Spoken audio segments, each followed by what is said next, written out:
Welcome back to Rising Battlegrounds. This week we are focused on North Carolina. A couple big races there. The Senate race in North Carolina between Democrat Cal Cunningham and Republican incumbent Senator Thom Tillis.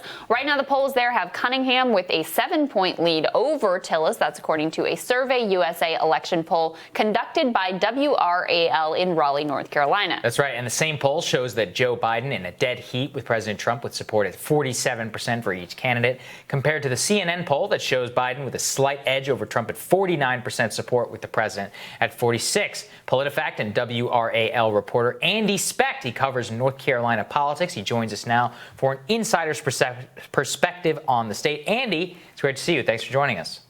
Thank you for having me. Absolutely. So, Andy, give us a little bit of a rundown from the state of North Carolina itself. What are some of the elements of the race that people here in Washington are missing with such a tight battleground state this time around? Well, I'd say the presidential race definitely bleeds down, or I would say does not bleed down into the Senate race. I would say from what we've seen, President Trump still has a lot of support here, just like he did in 2016. But the Republicans in North Carolina are generally, there's a contingent that's upset with Thom Tillis and how he's treated the president.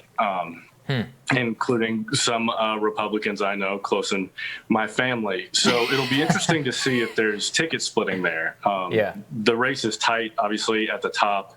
I could still see Trump pulling it out in this state. But as you saw from our poll, it would not shock me to see Cunningham take it away from Tillis.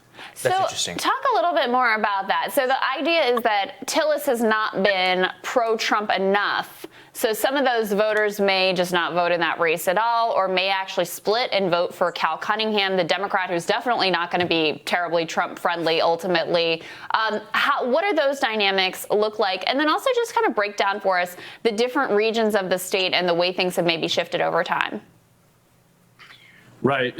And lots of states, North Carolina is similar to lots of states in that there's becoming more of an urban-rural divide.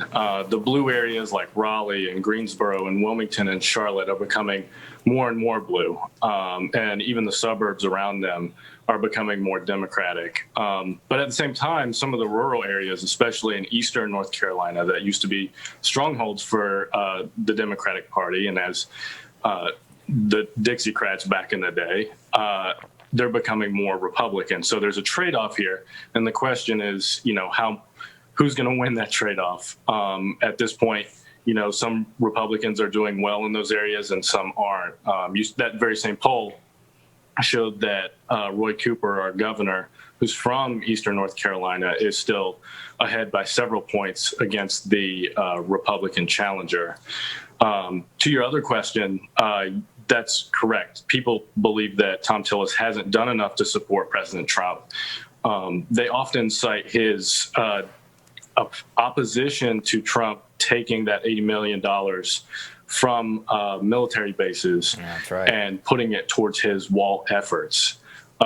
Tillis was against that before he was for it, and a lot of people remember that here.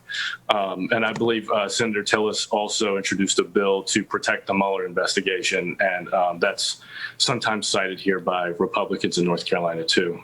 Yeah, that's fascinating. What are the other issues that are of critical importance in the race there, Andy? Is, coronavirus. How about the coronavirus response, the economic recovery? What's the rhetoric been like in the state? I would say there are two big issues, and you're getting mixed messages on both. When it comes to the coronavirus response, you see Thom Tillis sort of aligning himself with Governor Cooper, again, a Democrat, and saying, these efforts were needed to stop the spread of the virus. Tillis has been pro-mask. He's been at times even pro-lockdown, if you will, for lack of a better word. And then Cooper's opponent has been anti-mask, even just yesterday saying that schools need to open entirely, K through 12 schools, and that he wouldn't force anyone to wear a mask. And so if you're a Republican, you're seeing mixed messages from the president, from your Senate candidate, from your governor candidate.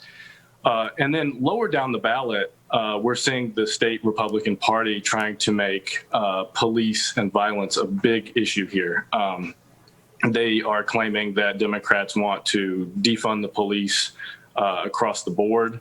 And so there are obviously battles about that on social media and in campaign mailers and things like that. So I would say those are the two big issues, the coronavirus response and then the protests and funding for police. And then what are the dynamics in terms of mail-in balloting in the state? Have people been able to apply for those? Are those coming? Are they able to send them in yet? Do you expect that to be a high percentage of the vote? Just break down some of the laws on the books, how it will go and how you expect it to be counted ultimately.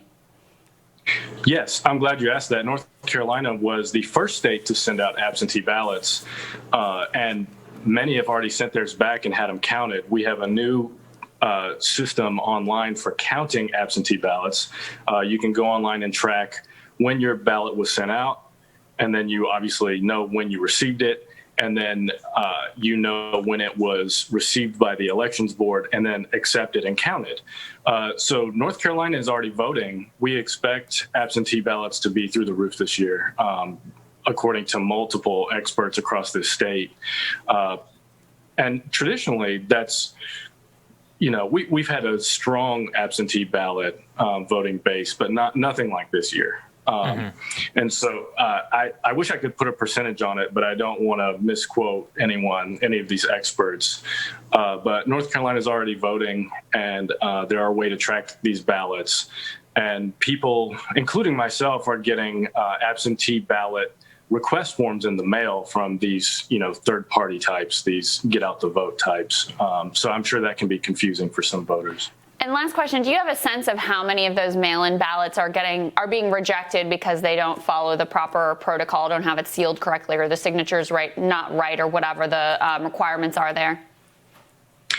I don't at this point. It's possible that the lower county boards, have a better idea of who's filling them out wrong. I'm sure if you were to talk to the state board of elections, they would have a number so far. But I've seen a couple headlines with dual ballots being sent out, one by the AP, but nothing large scale.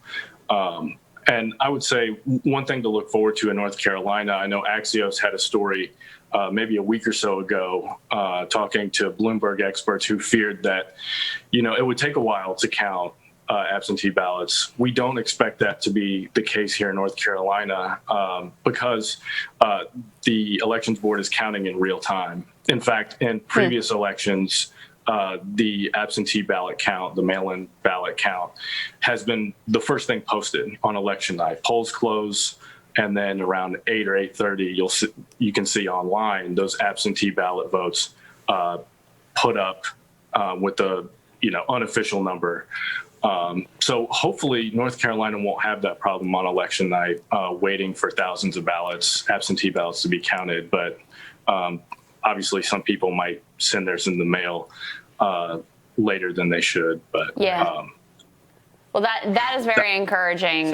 Great analysis. Thank you so much, Andy. Thanks, Great Andy. to have you. Thank you for having me. Our pleasure. And we'll have more Rising for you after this.